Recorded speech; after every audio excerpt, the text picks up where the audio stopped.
YouTube, vamos falar sobre...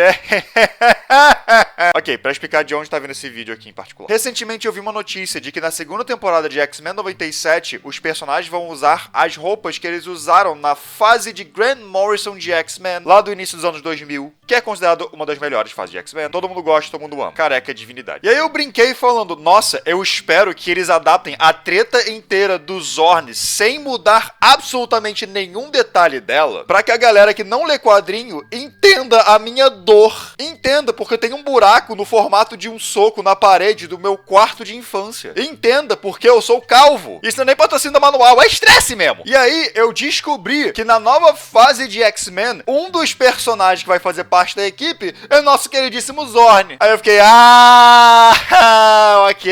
ok, tá bom, Marvel, tá bom. Então eu decidi fazer esse vídeo porque o Zorn era uma coisa que era muito debatida há alguns anos atrás, mas agora não mais. Só que talvez volte a ser por causa de animação e por causa dos quadrinhos e pessoas conversando em geral. Então eu estou aqui para dar uma explicada no que é provavelmente o personagem mais confuso que a Marvel já criou, que é tão confuso que por mais que ele tenha sido extremamente popular quando ele saiu, a Marvel não tocou nele durante uns 15 anos. Muita gente deve saber essa história, eu até já expliquei ela no TikTok, na época que eu fazia TikTok. Agora eu vou explicar melhor, porque eu reli algumas partes do negócio inteiro e eu também tenho no tempo. Mas de novo, também era uma coisa muito popular, a pessoa pode ter só ouvido falar por aí. Mas para as pessoas que não sabem nada disso, vamos se preparar para entender a história dentro e fora do universo do mutante Zorn. Bom, vamos começar com a fase de Grant Morrison em X-Men. E ela começou muito explosiva, literalmente, na verdade. A fase de X-Men de Grant Morrison começa com a destruição de Genosha. Genosha era muito importante nos quadrinhos, mas era muito importante nos quadrinhos porque existia desde os anos 80. Então, caceta, o cara começou a fase dele matando todo mundo, meu Deus. Só pra clarificar uma coisinha aqui, rapidão. Nos quadrinhos de X-Men, quem destruiu Genosha, quem mandou o ataque pra Genosha foi Cassandra Nova, a gêmea de Charles Xavier. Ela que mandou os sentinelas pra Genosha. Milhões e milhões e milhões de mutantes inocentes só estavam vivendo sua vida naquela ilha, foram mortos naquele massacre. Inclusive, eu quero apontar essa página aqui só. Eu não sei como falar isso pra você, mas seus dias de namoro estão acabados, meu amigo. Jesus Cristo, Hank, ele tá morto! Uma das pessoas que morreu na tragédia de Genosha foi Magneto. Mantém-se em mente, isso é importante. Um tempo depois disso, os X-Men encontram e libertam esse mutante chamado Zorn. O nome é X-O-R-N, então pode ser Shorn, mas eu vou continuar chamando de Zorn mesmo, mais fácil. Cuja cabeça é uma estrela. Isso é uma de suas mutações. Ele meio que tem duas, a segunda é de cura, mas isso é um rolê dele. Ele tem uma estrela na cabeça, por isso ele usa esse capacete. Ele não se juntou aos X-Men imediatamente, ele precisava de um tempo pra si só, então ele foi meio que peregrinar. E um tempo depois, o Scott encontra ele em um templo. Inclusive, ele é chinês e fala em mandarim, o que confirma que o Scott fala mandarim também. Ok. Scott precisa da ajuda dele para lidar com a Cassandra Nova, que é a primeira grande vilã da saga do Grant Morrison. Enfim. Depois disso, ele se junta à equipe e fica por lá. E eu sei que é difícil falar disso de um personagem de 20 anos atrás e que nunca foi adaptado pra nada. Eu acho que ele não está em nenhum desenho animado e ele não está em nenhum filme. Mas o Zorn era muito gostado pela galera que lia quadrinhos. A galera gostava da personalidade dele porque ele era muito legal, muito bonzinho e soltando algumas piadinhas aqui e ali pra aumentar o seu carisma em geral. Se eu for comparar com alguma coisa, é como se fosse um Noturno de novo. Noturno é um personagem muito gostado, porque ele só é legal. Ele só é um cara muito legal. Zorn tinha essa vibe, e inclusive ele fez algumas coisas meio fantásticas pros X-Men. Como ele consegue curar as pessoas,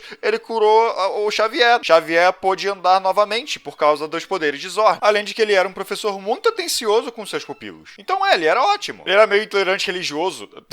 Mas fora isso, ele era legal, eu acho. E aí rola um certo arco onde alguns alunos do Zorn tentam matar a Emma Frost. E acontece que eles foram encontrados por essa personagem chamada Esme Cuckoo. É muito rolê explicar quem ela é, mas enfim. E quando descobrem, perguntam, com quem você vai se encontrar, Esme? Aí ela fala algo misterioso na vibe de, se você soubesse, talvez a gente se encontre no novo mundo, mas eu duvido. Inclusive, ela tava usando uma droga que deixa os poderes dela mais fortes, porém deixa ela mais instável. Vai ser importante também. E aí vem a grande revelação. Rola uma emergência e os X-Men têm que ir pra lá, menos Zorn, que fica na escola. Essa emergência no asteroide M, que é relacionado ao Magneto. E aí os X-Men, porra, é uma armadilha. O Magneto tá vivo. Na escola, após uma pequena situação, o Xavier nota que o Zorn tá estranho, né? Ele tá trazendo os ensinamentos meio Magneto pros seus alunos. E ele tá parecendo um pouco arrombado, né? Do nada. E aí vem a revelação. Magneto nunca morreu em Genosha. Zorn era Magneto. Nunca existiu aquela prisão e nunca existiu um Zorn. Tudo aquilo ali foi tipo um teatro. Pra Zorn poder ser confiável quando ele entrasse no grupo. Como que o Magneto Magneto fez o bagulho da estrela na cabeça? Eu não sei. Teatro, eu acho. Então ele deixa o Xavier cadeirante de novo, Jesus Cristo, Magneto. Leva os alunos dele embora, no caso, transformar Nova York em uma nova Genosha. Ou seja, matar os humanos e aí trazer os mutantes pra lá, pro novo paraíso. E ele consegue fazer isso porque está usando a mesma droga que a Esme estava usando antes. A Esme, obviamente, estava do lado dele. É isso que ela tava falando naquele arco. Magneto / Zorn tava tentando matar todos os X-Men um por um esse tempo inteiro. E ele conseguiu esse plano agora pra matar todo mundo ao mesmo tempo. Obviamente não morreram. E aproveitou a deixa pra fazer isso com seus poderes agora muito mais absurdos por causa da droga. Por mais que deteriore um bocado sua mente. Além disso, ele conseguia curar por causa de, tipo, nanosentinelas que ele colocava no sangue das pessoas. É um rolê, mas enfim. Não vou contar a história inteira do que acontece aqui. Vou só pro ponto final de uma vez só. Magneto mata Esme porque ele é um babaca. Magneto mata Jean porque ele é um babaca. E aí o Wolverine vai lá e corta a cabeça dele. Fim dessa história inteira. Isso foi bizarramente dark, não foi? Jesus! Eu quero que vocês mantenham em mente que isso tudo aconteceu em, tipo, 3 anos pros leitores. Então foi 3 anos da galera conhecendo o Zorn, gostando do Zorn, vendo o Zorn em várias historinhas. Não só os personagens se sentiram traídos dentro do universo, os leitores se sentiram traídos aqui fora. Foi uma puta reviravolta que claramente foi planejada, na verdade. Tem inúmeras dicas aqui e ali de que isso realmente ia acontecer, de que tinha alguém traindo o grupo, mas acontece que era o Zorn, a última pessoa que você pensaria. Uma loucura total. E esse final da história aconteceu em novembro de 2003. E aí, em julho de 2004, a gente tem um retcon. Que é um retcon muito casual, na verdade, em Excalibur, escrito por Chris Claremont, mantém esse nome em mente também. É revelado que o Magneto só tá aqui e tá vivo, e que quem causou aquilo inteiro em Nova York foi um impostor. Tem até uma fala do Magneto aqui em relação ao massacre que aconteceu em Nova York. Eles acham que eu seria capaz de fazer aquilo? Você acha que eu seria capaz de fazer aquilo? Aí o Charles responde, bom, você tem uma certa reputação, e o Magneto fica puto, não pra isso. Ok, que porra é essa? Em primeiro lugar, eu quero clarificar que aquele Zorn Magneto tava muito instável por causa das drogas, e também porque ele tava sendo meio que mais ou menos manipulado por John Sublime. É um outro rolê, eu não vou falar sobre essa porra inteira, tá? São retcons em cima de retcons em cima de retcons, mas esse negócio em particular do John Sublime, dá pra interpretar isso da própria história do Grant Morrison. Magneto causar um massacre em Nova York foi orquestrado por esse cara chamado John Sublime, fazendo com que o Zorn Magneto tome drogas, que assim a opinião pública dos mutantes vai pra casa do caralho. Mas isso não muda o fato de que o Magneto genocidou uma galera em Nova York. 5.000 pessoas morreram, né? Agora vamos um pouquinho pra fora, tá? Olhar pros escritores e tudo que tava acontecendo aqui fora. Magneto foi criado por Stan Lee e Jack Kirby, lá nos anos 60, é claro. Só que ele era um vilão muito simples. Muito, haha, eu sou o mutante do mal pra lutar contra os mutantes do bem. X-Men, vocês bem, eu mal, vou bater em vocês, vamos. E isso continuou por alguns escritores até Chris Claremont, o mesmo de Excalibur que eu falei agora, começou a escrever X-Men. O que eu vou falar aqui talvez seja polêmico, talvez seja cancelado na internet, mas meio que foda-se. Chris Claremont é o escritor mais importante de X-Men. Foi ele que deu a cara de X-Men, foi ele que criou a maioria dos personagens que vocês conhecem de X-Men, foi ele que trouxe muita mitologia e muita vibe e muitos temas também. Os temas já estavam ali, mas era meio que um subtexto, ele puxou pro texto. Stan Lee e Jack Kirby criaram o X-Men, mas eu diria que Chris Claremont deu forma a X-Men. E uma das coisas que Chris Claremont fez foi mudar bastante Magneto. Ele fez com que Magneto parasse de ser só um vilão, haha, sou do mal porque eu sou do mal e eu gosto de ser do mal, ha, eu odeio vocês X-Men. E trouxe pra ele, por exemplo, a backstory de ser sobrevivente do Holocausto. Deu pra ele uma ideologia mais formada e com isso fez com que ideologias fossem o tema de X-Men. Deu uma complexada muito forte no Magneto, que aos poucos fez com que ele deixasse de ser exclusivamente só um vilão. E ele escreveu X-Men e vários quadrinhos de X-Men, na verdade, por 15 anos. Então essa mudança gradual foi consistente durante esses 15 anos. E aí veio os anos 90 e tal, né? Nos anos 90 a Marvel decidiu, e se Magneto malvado? E aí Magneto malvado de novo. Inclusive até o momento onde apareceu esse cara chamado Joshua, que seria um Magneto rejuvenescido e bonzinho, mas acontece que ele só era um clone do Magneto, e aí o Magneto luta contra o Joshua no final.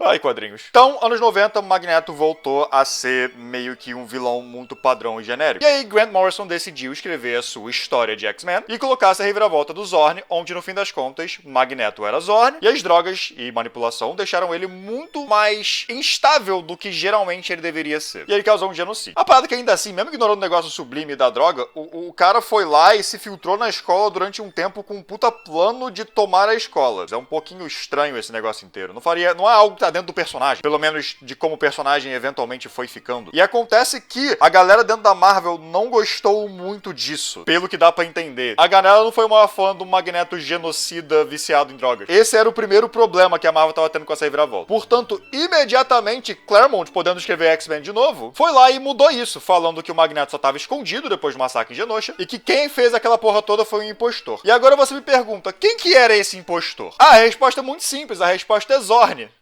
Não, eu não tô zoando. Basicamente, assim que Grant Morrison parou de escrever X-Men, nós fomos apresentados ao personagem Shen Zorn. Mantém esse mente, vai cair na prova. Shen Zorn é um mutante chinês e é irmão gêmeo de Kuan Yin Zorn. Inclusive, a gente volta um pouquinho. Até esse momento que eu falei agora, tava completamente explícito e escancarado de que o Magneto fala mandarim fluente por algum motivo. Kuan Yin Zorn foi o humano que os X-Men encontraram lá naquele lugar recebendo experimentos e aí resgataram ele. O cara que tinha uma cabeça que na verdade era uma estrela, por isso ele tinha que usar um elmo, e que no final foi revelado que era na verdade Magneto. Na verdade, Zorn era Magneto, que era Zorn. Magneto estava fingindo ser Zorn, mas Zorn estava fingindo ser Magneto. Shen Zorn é o irmão gêmeo de Kuan Yin Zorn, e ao invés de ter uma estrela na cabeça, ele tem um buraco negro na cabeça. Então, basicamente, quando o Magneto falou que aquilo tudo foi um teatro, aquele não era o Magneto, aquele era o Zorn, achando que ele tinha feito teatro. Mas na verdade, tudo aquilo ali que você leu foi verdade. Zorn era só um brother, um mutante com poderes de cura que se juntou aos X-Men. Aí ele começou a tomar aquela droga pra ficar mais forte, se viciou nela e se viciou tanto que ele perdeu a cabeça e começou a achar que ele era o Magneto. Ou seja, o Magneto realmente nunca fez nada de errado nisso tudo. Ele só tava ali de boas, escondido durante alguns meses. Enquanto isso, o Zorn começou a achar que ele era Magneto. Isso tudo aqui aconteceu porque é o que eu tinha falado. As pessoas genuinamente gostavam do Zorn. Zorn era um personagem que a galera que lia quadrinhos real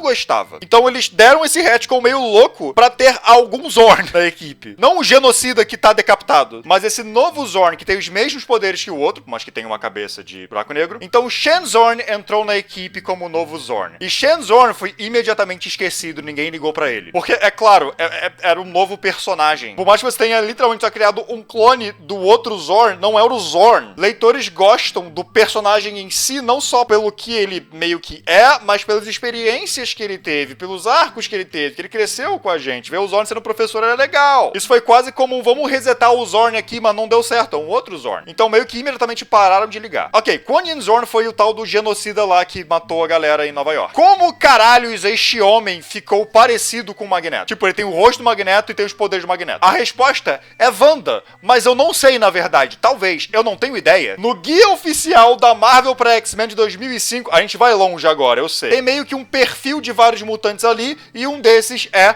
Zorn. E nesse guia tem a frase: cresce que a transformação de Zorn pra Magneto foi causada pela filha de Magneto, a Feiticeira Escarlate. Isso nunca mais é mencionado em nenhum outro quadrinho que você encontrar. Isso não está nem mesmo na Wiki. Só que a gente não acaba isso por aqui, não. Depois que a Wanda decidiu que mutantes são cringe na based, ou seja, tirou os poderes de vários mutantes, quase todos os mutantes do mundo, os poderes deles meio que se juntaram e criaram uma massa de energia chamada A Coletiva. E essa coletiva foi direto pra antiga Genosha, onde Magneto estava. Isso é porque a coletiva absorveu a energia de um mutante em particular que já estava morto há um bom tempo, Zorn. Acontece que a energia do Zorn, entre aspas, meio que continuou na mansão Xavier depois da morte dele. Tipo, ele morreu, mas a presença, entre aspas, do Zorn, do Kuan Yin Zorn, no caso, ainda estava por lá, tipo, ainda estou aqui. E aí foi absorvido pela coletiva pra ir falar com o Magneto, porque ele ainda tá malucão e tá falando, pô, vamos matar todo mundo de novo. Aí o Magneto, não, eu não quero, foi você que fez, só pra deixar claro, deixa eu virar pros leitores e explicar. Não fui eu que causei o genocídio, tá? Foi esse cara aqui, foi o Zorn. Aí os Vingadores vão lá e lidam com o Zorn, problema resolvido. Na real, tá tão resolvido que eventualmente o Wolverine vai pro inferno, não pergunte. E ele tem que lutar contra todo mundo que ele matou, uma das pessoas que tá ali é o Zorn, ou seja, Zorn realmente morreu de verdade mesmo dessa vez,